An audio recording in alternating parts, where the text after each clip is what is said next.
If you're a leader in any field, you're constantly facing this one huge dilemma. It's that push and pull, right? That tension between sticking with your gut, your own personal conviction, and then trying to get the whole team on board, building that consensus. So let's really dive into this because figuring out this balance is pretty much the key to being a truly effective leader. So, what do you do? Do you just charge ahead, full steam, like a rhino with its horn down, pushing your vision no matter what? Or do you take a step back, prioritize the group, and make sure everybody feels heard before you make a move? The tricky part is, we're told both of these things are good leadership, and honestly, it can be super confusing. And hey, this isn't just some problem for CEOs in a boardroom. It pops up everywhere. Just think about being a parent. One minute you hear you need to be firm, consistent, lay down the law. The very next, someone's telling you to be empathetic and connect with your kids on their level. It feels like a total catch-22, and you're left thinking, okay, what am I actually supposed to be doing here? Okay, so at the heart of all this, you've got these two big opposing forces. On one side, there's your conviction. That's your vision, that deep down belief that you know the right way to go. And on the other side, that's team consensus. It's the power you get when everyone agrees, when the whole group buys in and moves together. We're always getting pulled between these two. But here's the big aha moment. What if the answer isn't about picking one or the other? What if this isn't an either-or choice at all? The truly great leaders, they don't just have one style they stick to. Nope. They have a framework. They know exactly when it's time to push forward and when it's time to listen and pivot. All right, let's break this framework down. First up, let's talk about those situations where there's a single correct answer out there somewhere, and your main job is just to find it. To get what I mean, imagine this. You're in a big room, maybe 100 people, and in front of you all is a zebra. The challenge seems simple enough. Guess its exact weight. So everyone jots down their best guess. Someone says 280 kilos, wrong. Another person guesses 350, way too high. 315, getting warmer, but still not right. And here's the crazy part. In the actual experiment, not a single person in that whole room got it right. On their own, every single person failed. But then, you take all of those wrong answers, you add them up, and you find the average. And something absolutely incredible happens. The average of all the guesses comes out to 329.8 kilograms, and the zebra's real weight? 330 kilograms. I mean, wow, it's almost perfect. This is a perfect example of what's called collective intelligence. And here's the key takeaway. When you're on the hunt for a single, fact-based answer, the wisdom of the crowd is an unbelievably powerful tool, way more powerful than even the smartest person in the room. In these cases, your personal conviction is probably wrong. You need the group.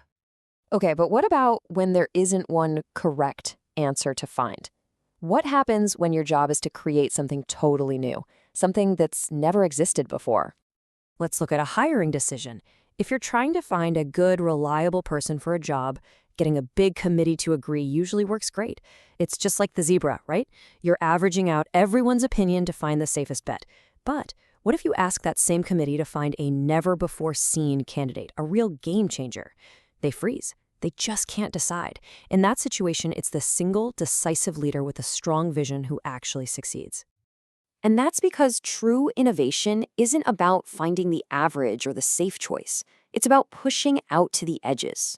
Consensus is designed to smooth out those bold, spiky, risky ideas and land on something comfortable in the middle. For a real breakthrough, you need a leader's conviction to act like a strong signal that cuts right through all that noise. Okay, so this all makes sense. We know when to use consensus and when to use conviction. But that brings up an even bigger question. How do you actually earn the right to be that decisive leader? How do you push your vision through without everyone thinking you're just a dictator? Well, this is where we get into the real art of leadership. You see, the best leaders, they get it.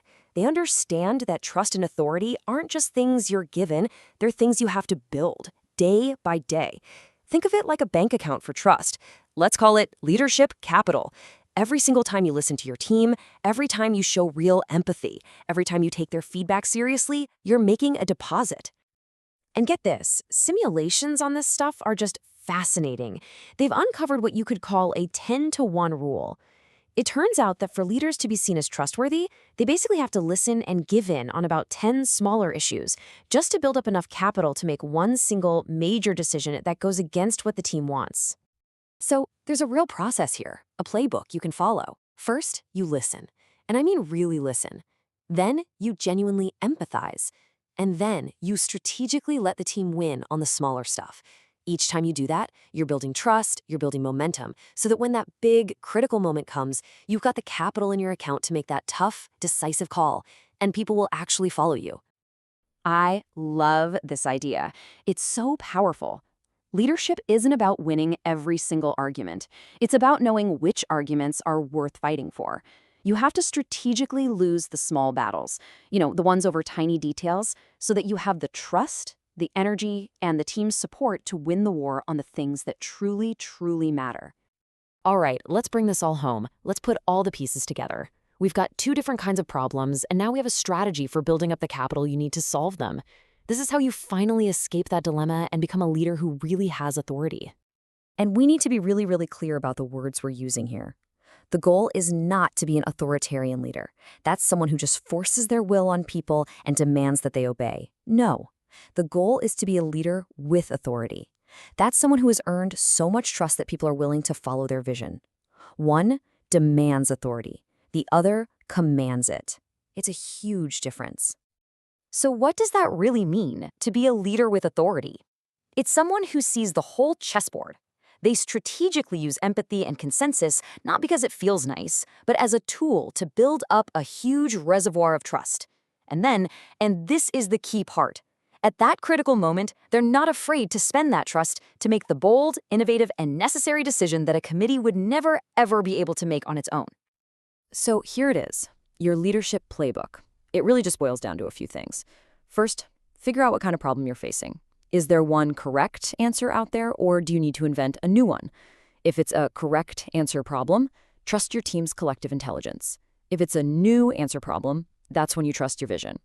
And all the while, every single day, you're making those deposits, building your authority by listening and yielding on the small stuff so you can spend it wisely when it counts the most. So, the next time you find yourself stuck between your gut feeling and what your team wants, and trust me, it's probably going to be tomorrow, the question won't just be, should I push or should I pivot? The real question you'll have to ask yourself is, have I done the work to earn the right to make this call?